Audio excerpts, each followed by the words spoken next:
start your meeting. Welcome, fellow Toastmasters and our guests. This meeting of online presenters has begun. Now, guests, please note that in order to be a member of our club, you must be a current or former active Toastmasters International member and have completed at least 6 Toastmasters official speeches, or alternately, if you have substantial relevant presentation experience, you may apply for membership after demonstrating your abilities in a 2 to 3 minute speech delivered during one of our club meetings. Now, our requests for membership are subject to approval by the members of our club. If you've not already done so, please change your panel to ensure it shows your name and role if you have one.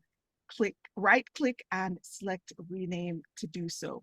We have members and guests from many countries throughout the world. Thus, as a professional organization, we ask that you please be aware of language and word usage that may be considered offensive or otherwise insensitive due to cultural differences. Note, the meeting is being recorded and your video and audio contribution may be used for club marketing purposes. Also, please remain muted when you are not speaking.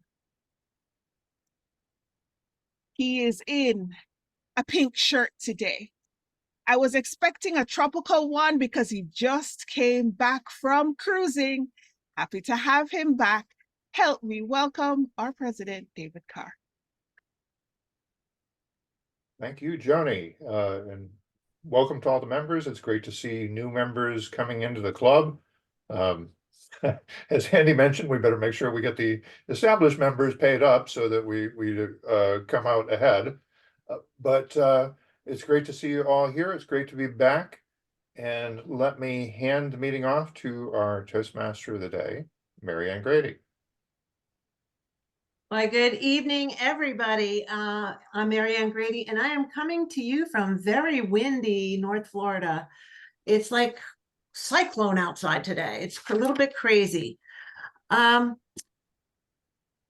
thought about our meeting theme tonight, and storytelling is one of those things that it's really important in just about anything we do. So whether you're teaching, selling, networking, interviewing, influencing, or inspiring, telling a story makes your message stick. So I want to talk a little bit about that tonight and the psychology of it, so that maybe you can incorporate storytelling in your speeches and in your everyday life. But before we get started, I'll let you know that our meeting is going to be divided into 3 parts. The first part is our prepared speeches. And people are working from a project and they will deliver a speech on any topic they wish. Next, we have our table topics, and this is where we practice our impromptu speaking. The table topics master will ask a question, and if called upon, you will give an answer that takes no more than 1 to 2 minutes. And finally, our gift of feedback is the evaluation portion of the meeting. And this is where our speakers are evaluated, and we also have a lot of role players who help us give these evaluations. So I would like to invite our counter, Joni, to let us know what the counter is going to do for us tonight.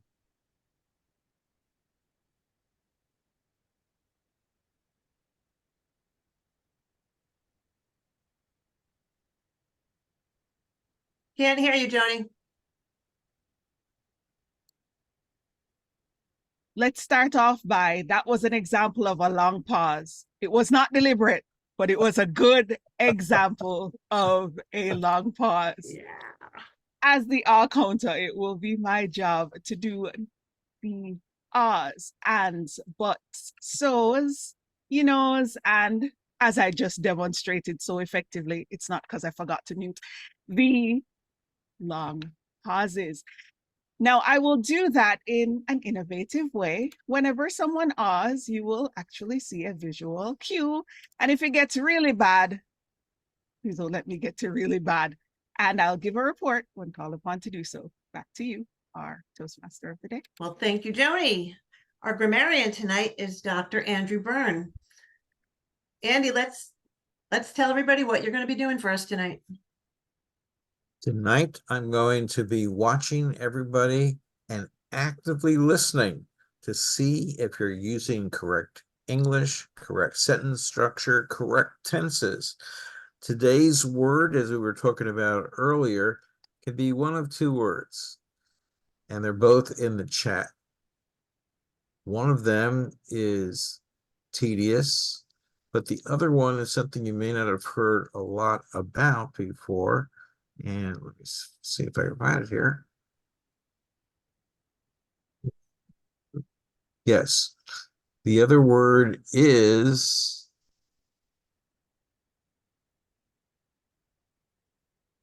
Bidizen, Bidizen, Bidizen, and it means to dress or adorn in a showy or gaudy or tasteless manner. And I'm sure that doesn't occur in anyone in our club, but if you run across that situation, you can tell them that their dress was bedizened. Thank you, Andy. Our watcher is Samuel Irwin. Now, Sam, are you going to be doing watcher and chat?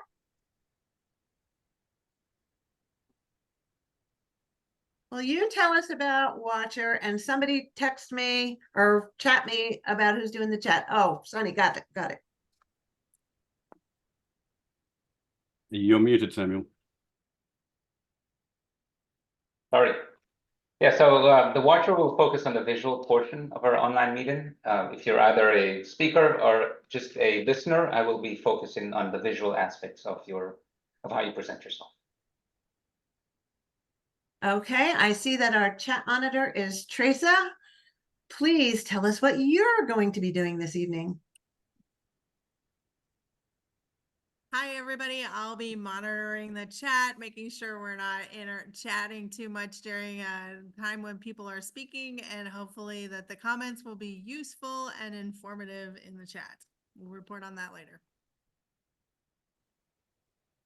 And just in the nick of time, we have Carolina, our timer. I'll be keeping track of time for prepared speeches, impromptu speeches, and for evaluators. Evaluators will have between 1 and 3 minutes. Impromptu speakers will have between 1 and 2 minutes. And prepared speakers will have between 5 and 7 minutes. And at the end of the meeting, I will give you my report. Okay, well, thank you very much. And now let's get this show on the road. And we are going to invite Mr. Graham Cairns to give our tip of the day. Thank you, Madam Toastmaster. Fellow Toastmasters, most welcome guests. Don't you love this bedizened shirt here? I mean, it is fabulous. It's the sort of shirt that we would have expected David to be wearing after a cruise, but no. All right, so my tip of the day. Now, I don't wish to be tedious about this. Now, I've got both words in, so you can choose whichever one you like. I was at a contest on the weekend, and when we first arrived, there were no clip-on microphones available for any of the speakers, and that was going to be a bit of a concern because people don't know how to use a handheld microphone, because there were handheld microphones, but no clip-on ones. Eventually, we fixed that, and I'm really glad, because I noticed as we were using the handheld microphones that people have no idea how to use one. They would hold the microphone and they would wave it around. Now, the question is, if I'm waving this microphone around like this, how effective is it at picking up my voice? I'm not using it today, so I'm not using it as an example, but you won't hear. The thing about handheld microphones, about this style of microphone, is that they only work if you are speaking into the point at the top.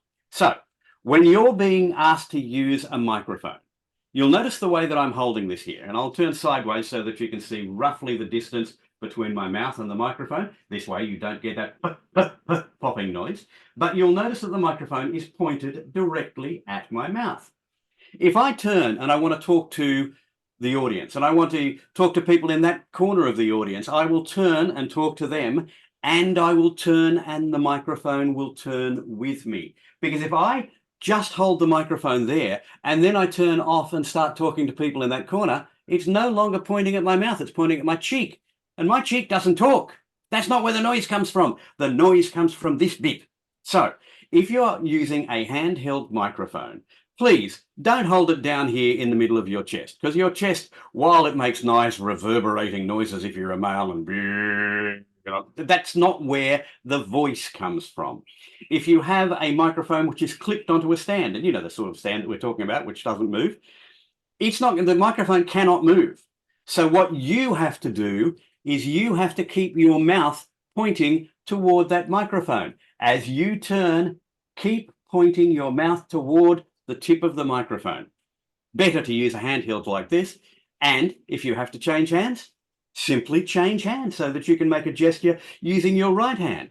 If you have to change again, change it back. If it's got a cord, it's a bit of a problem. Don't trip over it as you're wandering around the stage, but learn how to just shift it out of the way. But most importantly, keep the microphone pointed at your mouth, because that's where the noise comes from. It's the only noise that you want your audience to hear. You don't want them to hear your belly rumbling if you stick the microphone down here somewhere. You don't want them to hear nothing because you're off the microphone. Or if you're pointing it at various directions, which people, have you seen that happen in a presentation where somebody's holding a microphone and they actually use the microphone to point at something? No noise coming in. Keep the microphone pointed at your mouth. If I give you no other tip about microphone use, it is that. Mouth, pointy bit of microphone, keep the microphone pointing at the mouth. If you can't move the microphone, move your mouth instead, but preferably just keep it.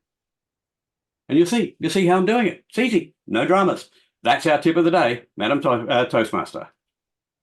Well, thank you, Graham. That was wonderful.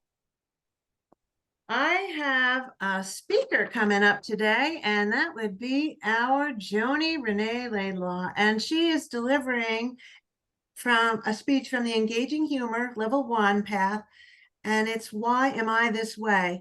And this is the second part where she has delivered this speech once, received feedback, and now it's her job to incorporate that feedback to improve her presentation. So please welcome Joni-Renee Laidlaw with her speech, Why I Am This Way.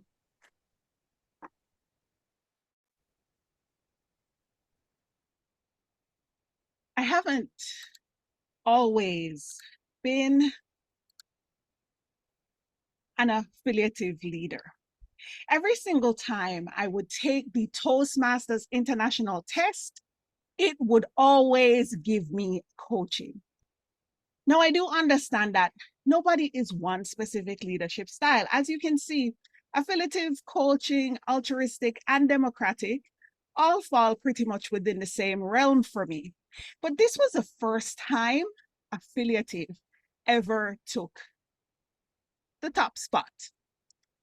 It got me wondering what changed. But then I actually remembered. Sometimes in our encounters in life with the persons who are our leaders, things turn out a bit different. Now, for me, whenever I have a leader, I'm the kind of person who will answer you at 3 o'clock in the morning. But at the same time, there would have to be some give and take. If I need the time to go to my son's school to get something done, or mental health days are very important. Those kind of understanding, or that type of understanding, will make me more understanding when it's time, well, to be understanding of a call or an email in off hours. But whenever you come across someone who decided that because you are now an employee, you have literally signed your life over, some things change in the way you are. But thinking back to my change in the affiliative leadership style, it got me going through the different types of managers I had and all the things that came together to make me who I am now. Personally, I was always a people pleaser. Now, when it comes to the great cheerleader, I'm the one who brings the cookies. I'm the one who brings the donuts. But I realized that my favorite bosses were always the people who did that. They were the people who asked you if you wanted to do it. Whenever you did a good job, they rewarded you for it in some way. And because of that, that kind of operant conditioning did rub off. What I found with this, though, was that people pleasers never held anyone accountable. I had to make up my mind whenever my leader was a people pleaser that I was going to be the bad guy. Well, you know what? Saw that Scarface movie once too many times. Say hello to the bad guy. I mean, after all, if you're not going to hold them accountable, I don't mind being the bad guy. Also got me on the spin doctor. No, it's not what you say, it's how you say it. And I did over time, and that's why I joined Toastmasters. Try to learn the difference in corporate speak. Now, I can tell you, I still put my foot in my mouth and I'm not very good at it. But the me before who would say, I think that is absolute rubbish, you have no sense and you really need to fix that. But I'm being honest. Now understand that there's a corporate version, which is unfortunately based on the information that has been provided. I find that I'm not clear on our objectives and where we're heading. As such, I ask for clarity and ask that you will assist me in looking at more direction-based as you proceed to give directives. Sounds much better. In my mind, it means the same thing, but I was told it's something completely different. Now I understand the bosses who take 2 hours to say one thing, and I keep saying this meeting could have been an email. Now as a coach, I'm a coach. A part of being a cheerleader is being a coach, and if we have small things to do, I always like being a coach because I take things one step at a time. Remember the old adage, how do you eat an elephant? One bite at a time. A coach takes you through individual experiences. And I was always that person. I'm not consistent, but I'm reliable. If you need someone to take you through something, I'm your go-to. But do not expect the same me to show up every single day and do the exact same thing. And that was always why I kept landing on coaches or being a coach. As I said, the cheerleader and the coach in me worked really well together because one got to motivate and hold accountable, but the other one also got to give rewards. I thought that I was always democratic as well because I always felt unheard. I have something to say, I have something to impart, and I like democratic leaders. Now, it might take a while to get somewhere, but I enjoyed having democratic as a part of my leadership style from all the benefits I got from those who listened to me, even if it was just, well, we voted against you, but that's fine. My personal favorite in all of this, though, is my evolution to being an operator. I was always, tell me what to do, leave me alone, let me figure it out. But I found that I like the people who are RFM, because if you're going to not leave me alone and tell me what to do, I prefer if you say RFM. Now, the first word is read, the last one is manual, and Toastmasters is a professional organization, so I can't exactly say what the F means here, but we get the point.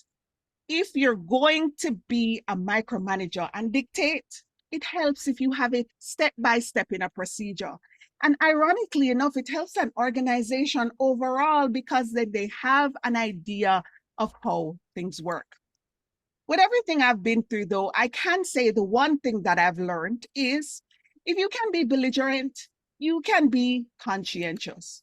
If you can manipulate, you can actually motivate. It really doesn't take much to be brazen in a situation if you know yourself and figure out how to apply it to a situation. But overall, the one thing that I've learned from all of my experiences, and the one thing I can truly say that makes me the way I am, is that a very long time ago, the one thing I've learned is to put your pants on. CYA is very important. The first letter, cover. The Y is your. The last letter again is Toastmasters is a professional organization, so I can't say, but I will leave it at, always remember, put on your pants. Back to you, our Toastmaster of the day.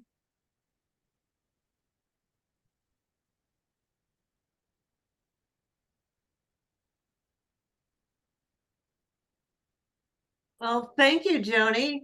Joni's speeches are never tedious. She was full of energy, and I see that you used those polishing points to your advantage, and your speech was well done. Thank you. Next up, we have David Carr. And let me just take a second because my screen moved. Well, I'm sorry, David. I lost your intro. I had it up here a second ago.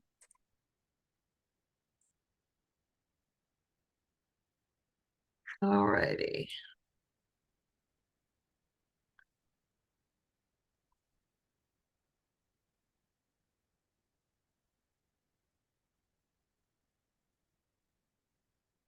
My apologies for the delay.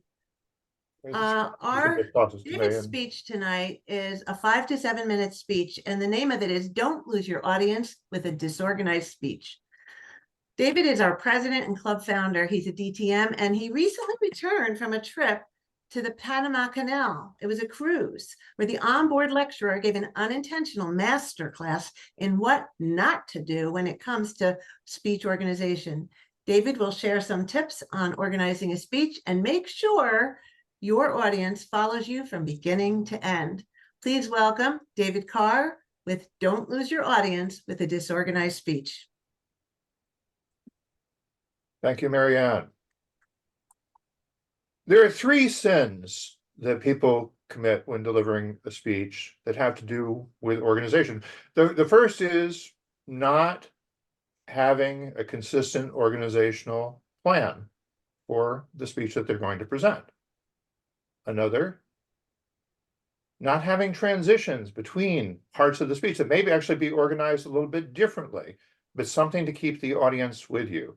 And then the original sin is not understanding how easily your audience can be confused when you present things in a disorganized way. Now, I am going to pick on the speaker from this cruise a little bit. I don't think he's ever going to see this, so we'll take it hypothetically as a tough but hopefully fair Toastmasters evaluation.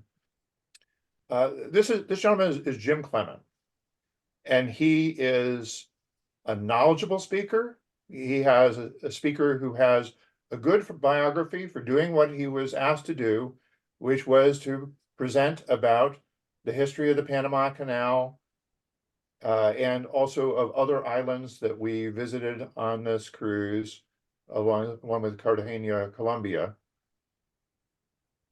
He had at some point served as a trade ambassador to Panama. So he had the biography for it. Knowledge was not the problem. He did teach me some things that I didn't know. He was a knowledgeable speaker. He was just not a particularly engaging speaker, by which I mean, he left me thinking, where is Graham Cairns when we need him? Now, Graham Cairns, of course, is an established cruise speaker, just in the wrong hemisphere for this particular cruise. But Graham knows how to tell a story, and I'm not sure this is Jim Clement, and I'm not sure that he does.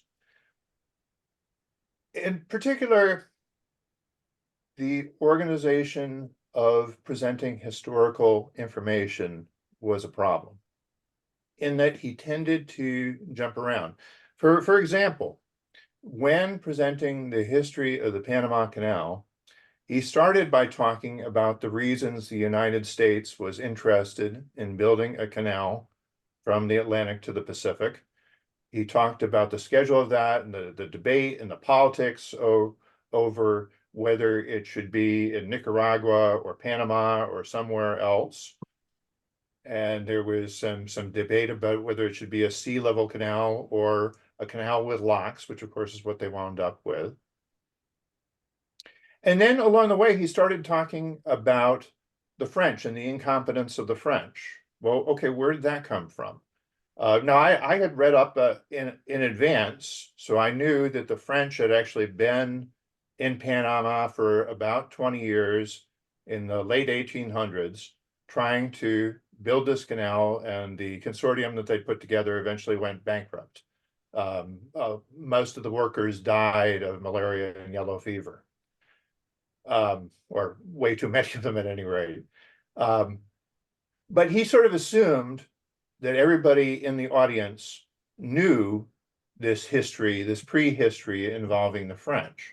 Now, these are cruise ship passengers. They know where to find the buffet. They know where to find the bar.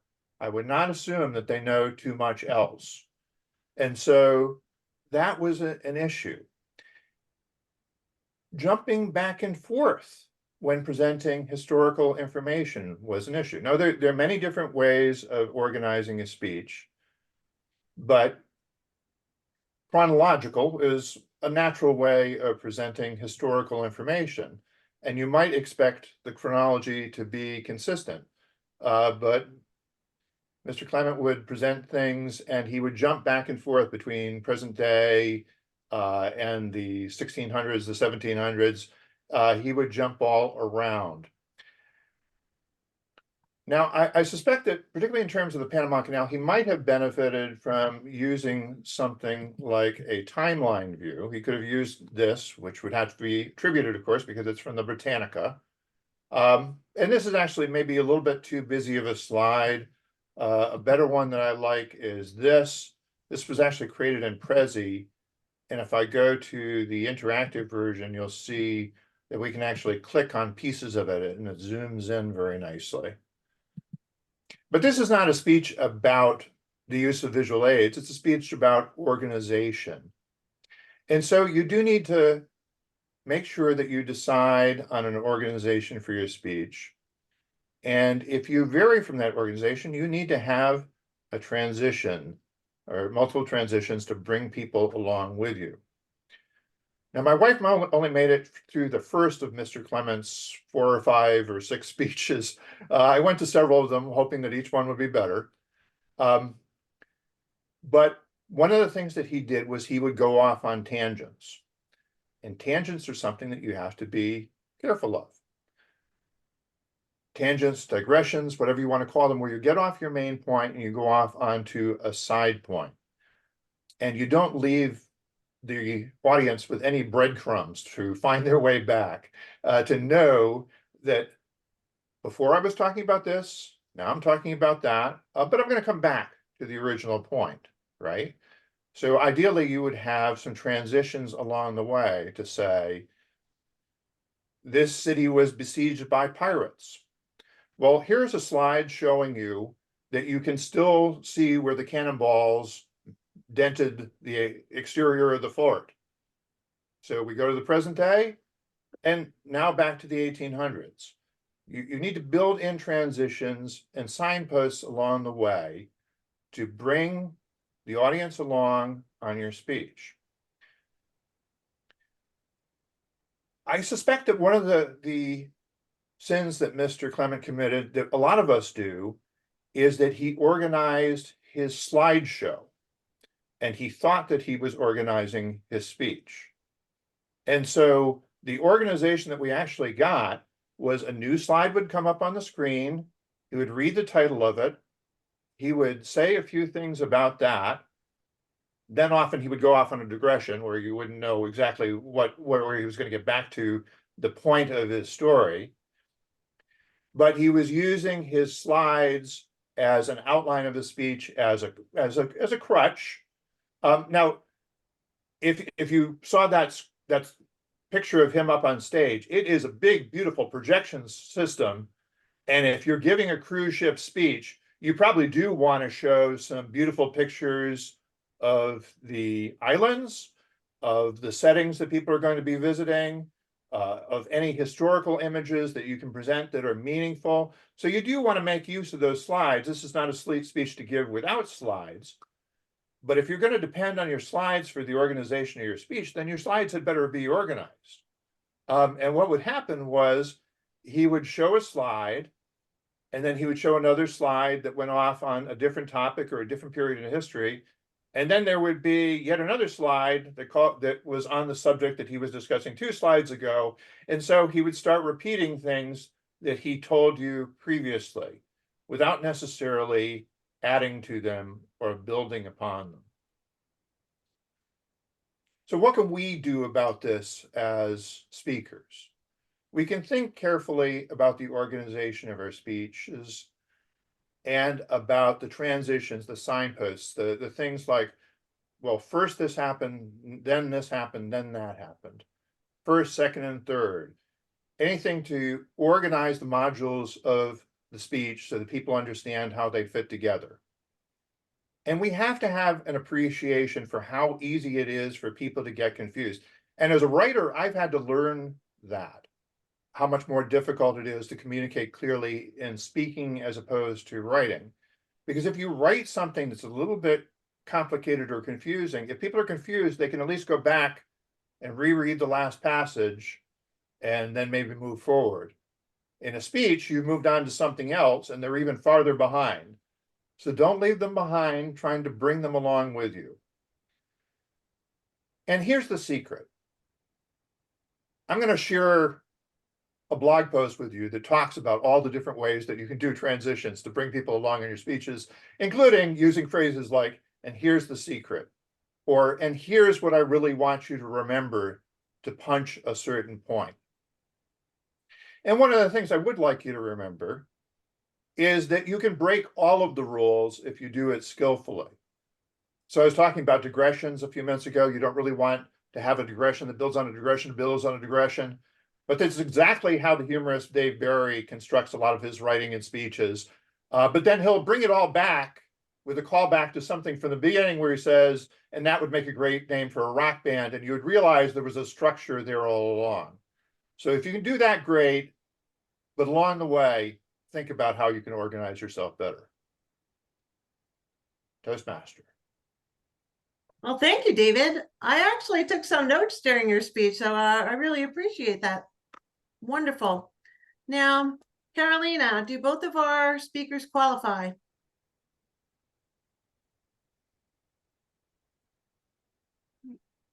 Joni is qualified, and David, I would say yes. I lost my internet connection some minutes, but I What's took up for me? 7 minutes 24 for David, and Joni 7 minutes and 26 minutes.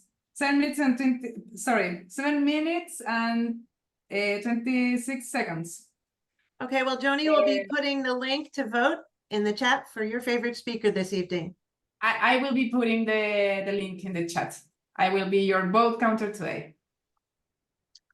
All right, now everybody, regarding storytelling, we've all sat through a boring PowerPoint presentation, right? You know, bullet points, and they might be important to the presenter, but they lack that same importance for the listener or a person who's taking in that presentation. So the language portion of our brain, which is known as the Broca's area and the Wernicke's area, gets to work translating those bullet points into a story. The trouble is that the story might not be the one that the presenter had intended. But when a presenter gives those same facts in a story format, something else happens in the brain. In his book, The Science of Storytelling, Leo Widrich noted that there's research to suggest that when we hear a story, we activate not only the language processor in our brains, but other areas that we would use when experiencing events of our story. Sensory details help us there. And like an example would be, the client was as excited as if he had won the lottery. Action words engage the motor cortex. And if you use these things, they all lead to more connection and a richer experience of that message. So I just wanted to pass that along to you.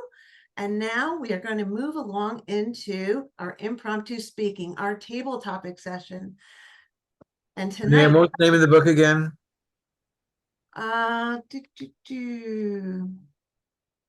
Science of Storytelling. I'll put it in The Science of Storytelling, and the author is Leo Widrich, W-I-D-R-I-C-H. Now we're going into table topics. Tonight that will be led by my friend, Andrei Smolenko. Please welcome Andrei Smolenko as our table topics master this evening. Thank you very much, Marianne. My fellow online presenters, look, it's my favorite part of the evening. And it's table topics where we practice speaking off the cuff and telling our stories.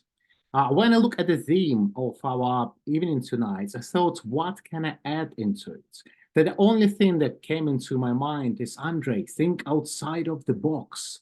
And then I said, bingo. So the theme for table topics today is think inside of the box. So when I ask you a question, please stay as limited as possible to the few basic things that your mind will tell you about. The rules are simple. I ask you a question and you need to come up with a story, 1 to 2 minutes. And you will be judged as well. We all take part in the competition and we all get to vote for the best table topic speaker as well. So please bear that in mind. And just to confirm the timing for table topics, I'm gonna call our timer. Carolina, could you please confirm the time for table topics?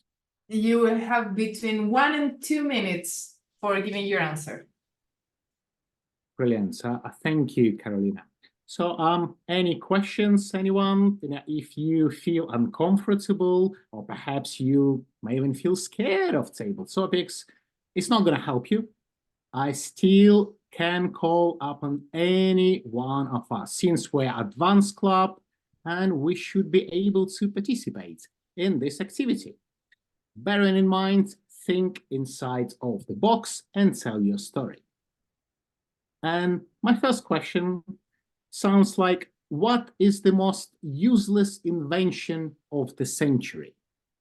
What is the most useless invention of our century? Goes to Kritika. Hello, Andre. Thanks for asking me this question. The most useless thing of this century. If I have to speak about one product that is not useless at all, then it is the way that we consider the products. Every single product is because of the use or because of the needs the customer has. We need to understand, like, invention is all about thinking from the perspective of customer, like what are the pain points? How are they getting along with the current product? In this instance, there are no products that you can say it's useless. It might go outdated. It might be updated, upgraded, but there isn't anything which is useless because needs are the mother of invention. Considering this, there are only one thing which is not constant, that is the change, and it holds good for products as well. Over to you, Andre. Thank you very much, Kritika. Wow, what an really thinking inside the box view. However, to me, it was way outside the box. So thank you on your take on useless inventions. The second question I have is, what is the strangest thing a friend has ever done at your house? What is the strangest thing the friend has ever done in your house? And this question goes to Dr. Sani.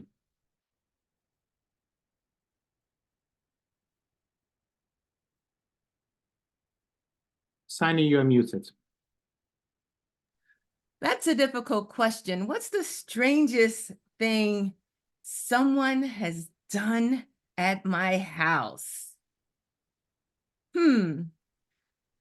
I don't know if it's strange, but we had a family reunion at my house a few years ago, and one of the young cousins needed to take a shower. And we let him use our private bathroom shower. And when he finished, I just happened to make sure that he was okay. He was doing this and he was doing that, and he was taking all sorts of selfie pictures. He had a towel on, praise the Lord, But I'm just saying, my goodness. But, you know, maybe he just liked the mirror. You know, he was all by his selfie. So that's about one of the strangest things that comes to mind. We all take selfies. Probably we wish we hadn't taken a selfie. So it's just important to know that sometimes someone else is watching and you're not all by your selfie. Back to you. Oh, thank you very much, Dr. Sunny. Indeed, my 16-year-old daughter, I called her doing selfies so many times, but she's not embarrassed anymore. So I stopped doing it. I just stopped catching her. Well, thank you for that. Great. And we moving on, thinking inside of the box and telling your story. The question is, what is now considered classy, but used to be very trashy? What is now considered classy, but used to be very trashy? Yes, so classy now used to be trashy. And this question goes to our watcher, Samuel Irwin. Thank you very much. I think over the many years, one of the things I've observed in social media is this habit of posting comments that are detrimental to folks online. So I've seen in the past that being distasteful in the past, like in terms of belittling someone or saying negative comments to them, was not classy in the past, but now it seems like everyone does it. So there seems to be no filter online anymore. It also seems like in the social media environment, a lot of folks hide behind the camera, hide behind the computer, and they're in essence unafraid to post any sort of comment that could belittle or belliger folks that are on the opposite side of those comments. Back to you, Andre. Thank you very much, Samuel. I couldn't agree more, especially spending time on social media, Facebook and Twitter and other bits and pieces. I can see what you're saying is very relevant to these days. True. Well, we continue with table topics. And I remind our speakers, in order to be able to take part in the contest, for the best table topics tonight, you need to speak for at least, is it 30 seconds, Carolina? Yes, for at least 30 seconds, then you will be eligible. Great. The next question I have in mind is, what is the most embarrassing thing you have ever done, but never told your parents? But what is the most embarrassing thing you have ever done in your life, but never told your parents? And this question goes to Andrew Byrne, our grammarian. Andrew.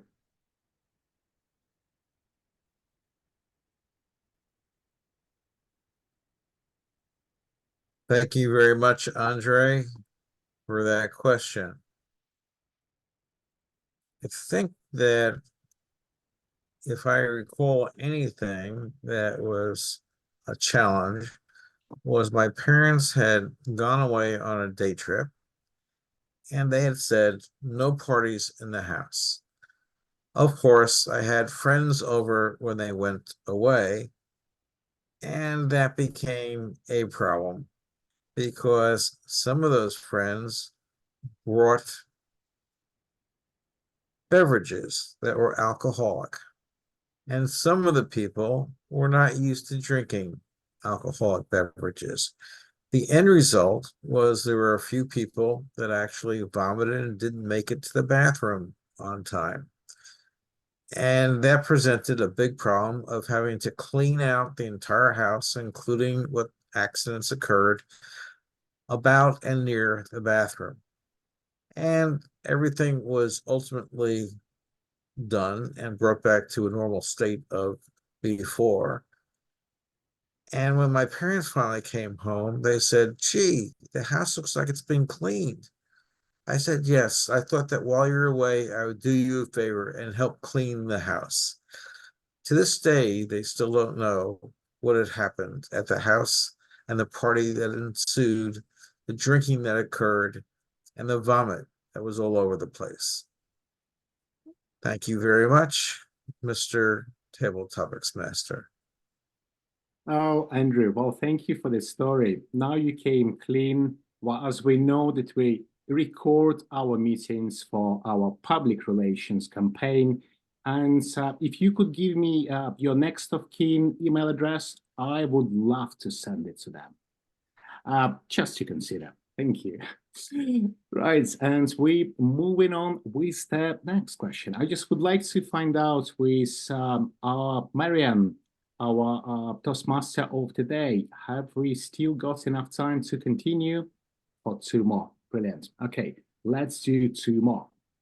Right, so the next question is, if you only had 1 week to live on Earth, what would you do? If you only had 1 week to live on Earth, what would you do? And this question goes to Teresa Savadoga. I was hoping I'd get that question.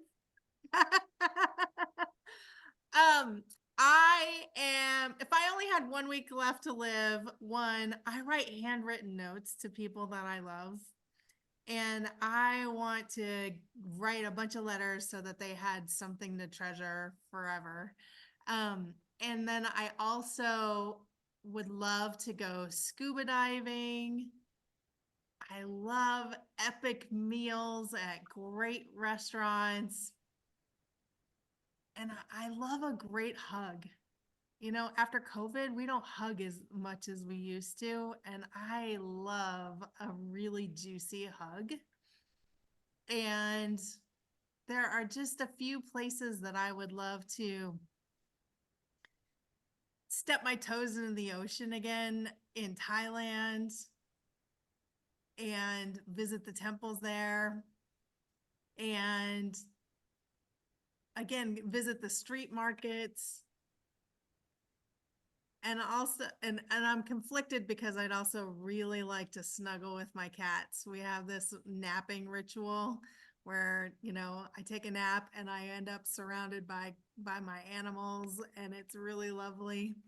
And so, yeah, I love this question so much. I'm going to spend some more time reflecting on it. Thank you so much for the question. Back to you. Wow, well, what a story, Teresa. Well, thank you. You know, I could feel it with your beaming smile. You're going through all those things you would love to do. Well, looks like, yes, what a brilliant story, made of many, many little stories. You know, something to keep in mind for me as well. Thank you. And the next question I have, what is the most intriguing or scandalous thing that ever happened to you on holidays? What is the most intriguing or scandalous thing that ever happened to you on your holidays? And this question goes to Sherry Blake. Sherry, please.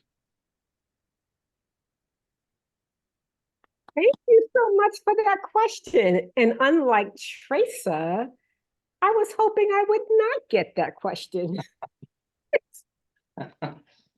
You know, I live a very simple, reserved, conservative lifestyle. There's not a lot of scandals going on in my life. A scandal during the holiday. During the holiday, I'm normally spending time with family. My family can be scandalous, but they're usually on their best behavior during the holidays. We spend Thanksgiving together, Christmas together, and I think they decide to come and be on their best behavior, right? Because we don't get to see each other that often. So to see each other maybe twice a year, they figure, you know what? We'll come, we'll be good, and we will spend time for what the holiday is meant to be. So for Thanksgiving, we get together and we give thanks. No scandals. Christmas, we get together and we spend time together and share and exchange gifts. So we don't really have a lot of scandals during the holidays, which I'm so happy about because it probably would get very scandalous. So back to you, Table Topics Master. Oh, Sherry, thank you. An ideal holidays, ideal family meetings. And with my two kids, we always get to some kind of intrigue or scandal. And I thought maybe it's just my family. But hey, it's nice to know that people have good holidays without any scandals. Brilliant. Well, thank you for that. And I think with all them speakers, table topics, I want to say thank you. And I salute you for your bravery and your stories. With all that in mind, I would like to ask Carolina, our timer, whether all table topic speakers qualified. Everyone is qualified. Kritika, 1 minute and 25 seconds. Sunny, 1 minute and 20 seconds. Samuel, 51 seconds. Andrew, 1 minute and 46 seconds. Teresa, 1 minute and 30 seconds. Sherry, 1 minute and 39 seconds. Everyone is qualified. What a brilliant. So I believe people can vote for their favorite table topic speaker. And how they're going to do it. Again, Carolina, master of all jacks in our club. She's going to post a link and people just click on the link, pick best table topic speaker. And I think that concludes table topics part of the evening. With all that in mind and your stories, back to you, Marianne. Well, thank you, Andre. And you stepped up at the last minute and gave us a lot of fun with that one. Thank you so much. Now, tonight, I wanted to give you some things to think about when you're telling stories. So the elements of a compelling story are structure, characters, conflict, and unpredictability. Additional layers of meaning could be foreshadowing, symbolism, and motifs. It's very, very important that your ending is satisfying to the listener. And the basics of storytelling are realistic world and relatable characters. So with that, I'm going to go and introduce you to our general evaluator tonight, and that would be Sherry Blake. Sherry will be leading this gift of feedback tonight. Please put your hands together for Sherry. Thank you, everyone.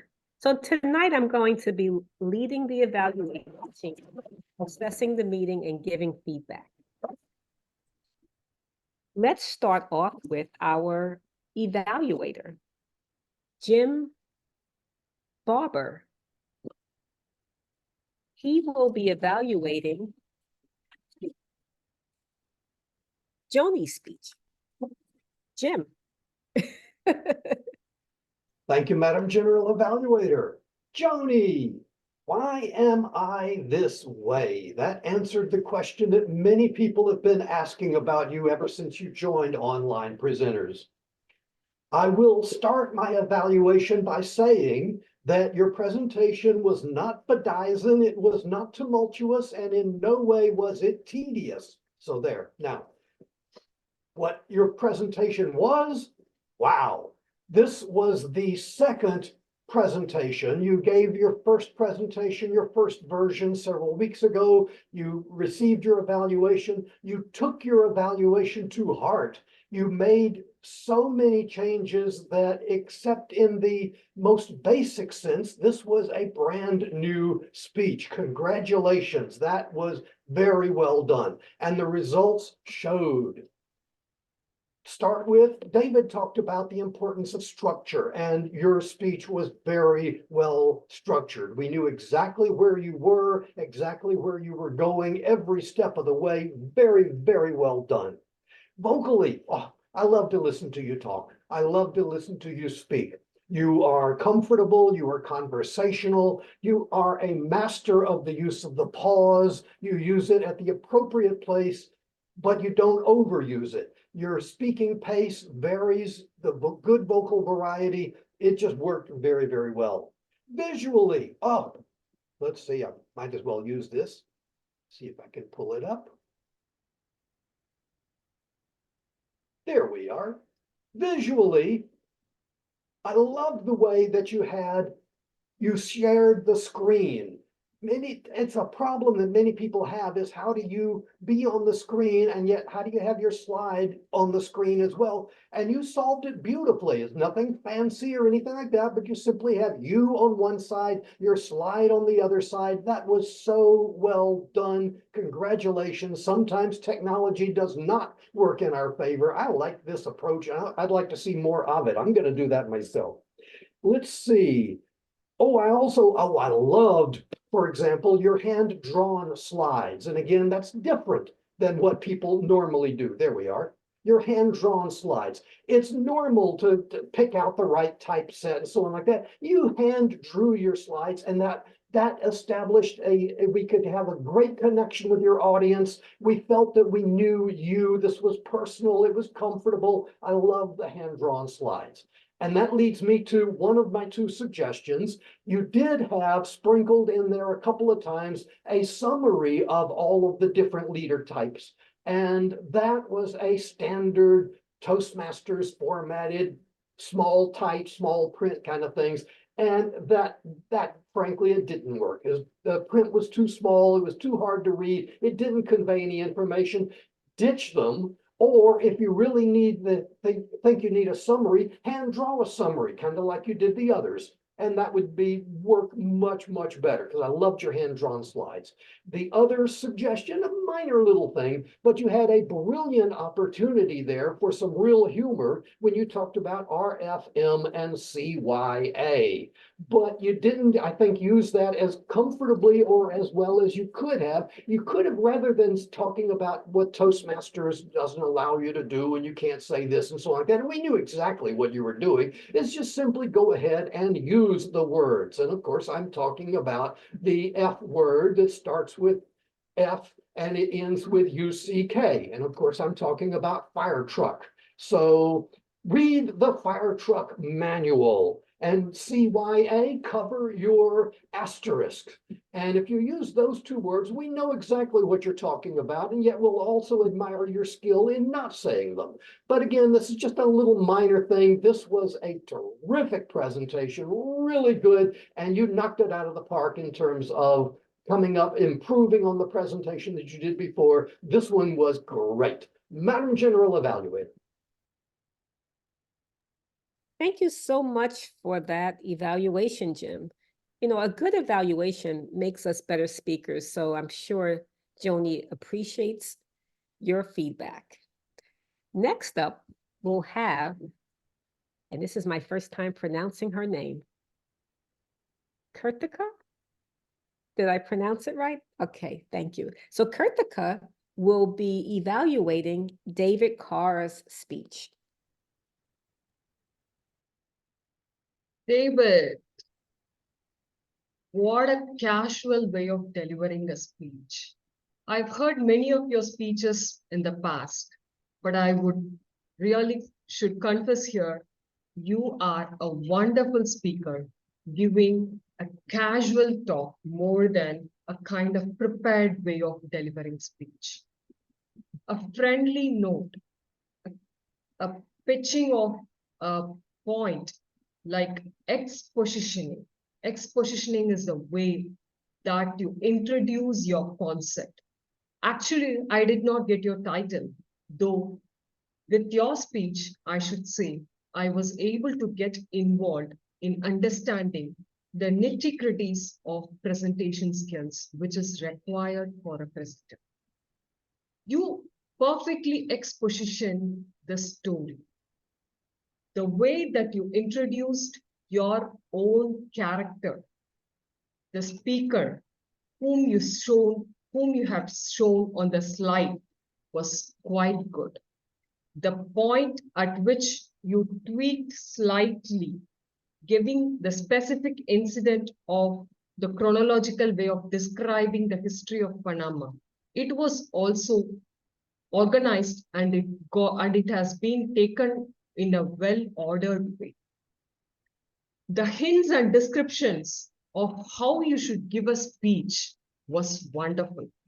I should say all these together put your speech in a combined, powerful, packed way of delivering a heavy concept in a much more lighter way so that audience can take it and grasp it easily. I should quote few things in your speech.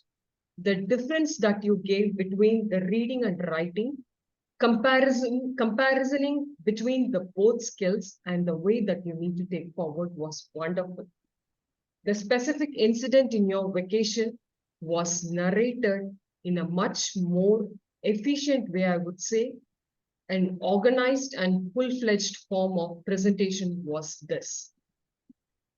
The place which I would like you to work on is like introducing some kind of quotation and demonstration of your own way of speech, like how you could have presented before a public in a Panama, in a cruise, in your vacation and something like that. A small way of narrating would have been added much more value to your speech.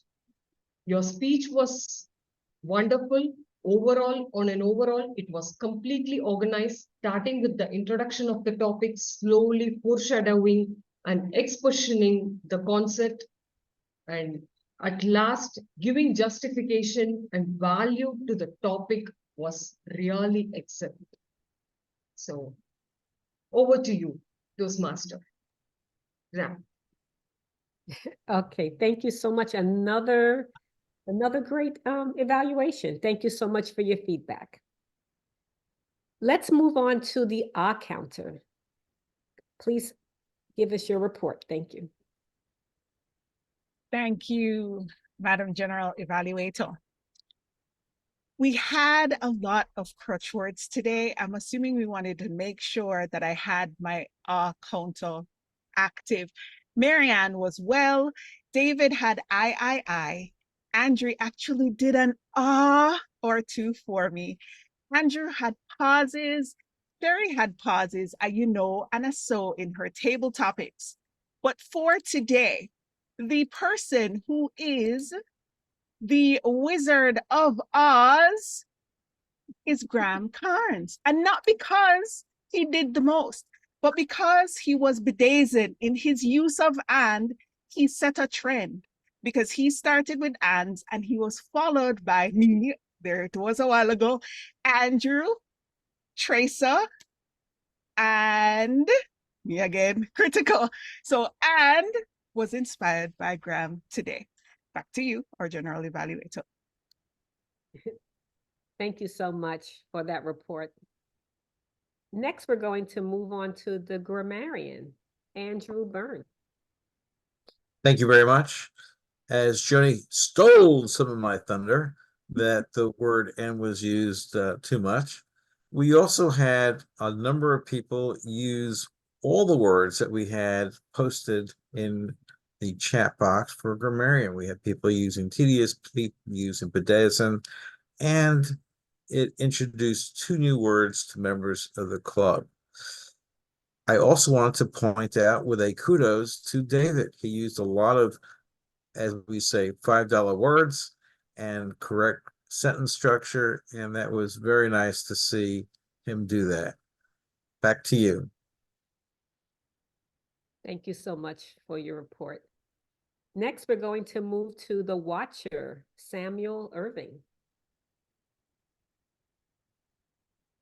Thanks, Sherry. It's my first time being a watcher, so I hope you'll be a little patient with me here. So Sherry, I'll start with you. I think your background is really nicely put together. One thing I noticed about you though is it seems like you were looking down as you were speaking. So your eye wasn't kind of level with the camera. That's one observation. And some of the comments I'll make here is going to be a reoccurring theme. It just seems like our cameras are a bit off-centered.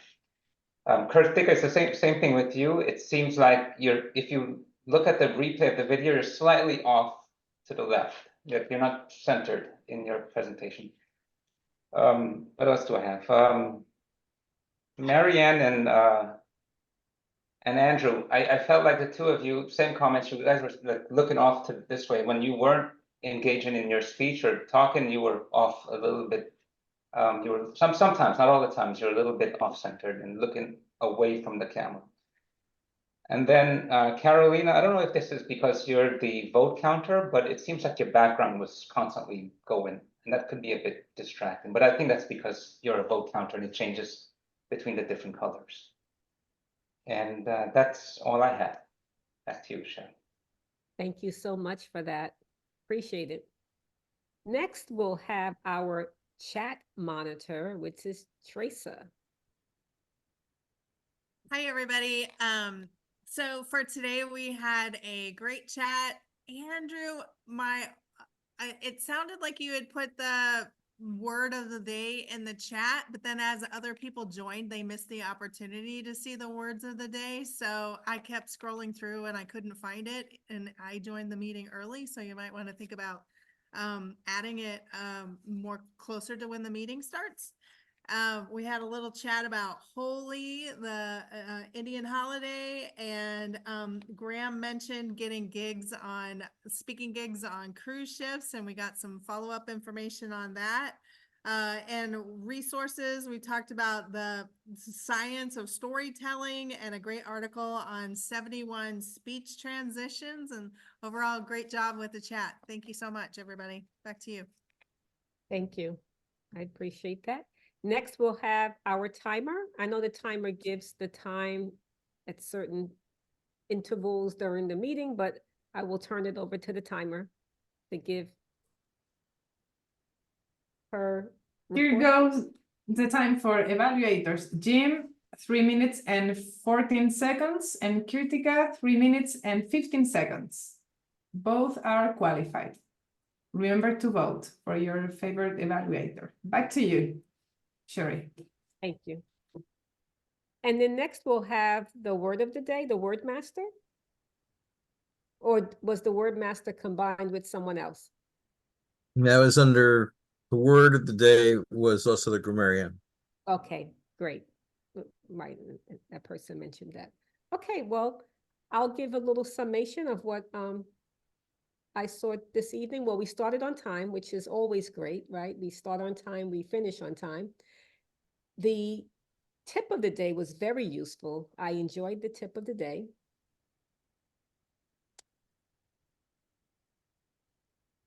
Oh, yeah, the tip of the day was great. Also, I really enjoyed Joni and David's speeches. You guys had wonderful slides and your topics were very helpful. Table topics were thought-provoking questions. I love them. Quite a few stumped me, but overall, I love the answers and the responses that we got. The evaluations were superb. Always good to get good feedback. Always good to get useful feedback, constructive feedback, because that only helps us grow in our speaking, in our speeches, also our delivery, and it just kind of, you know, it basically makes us aware of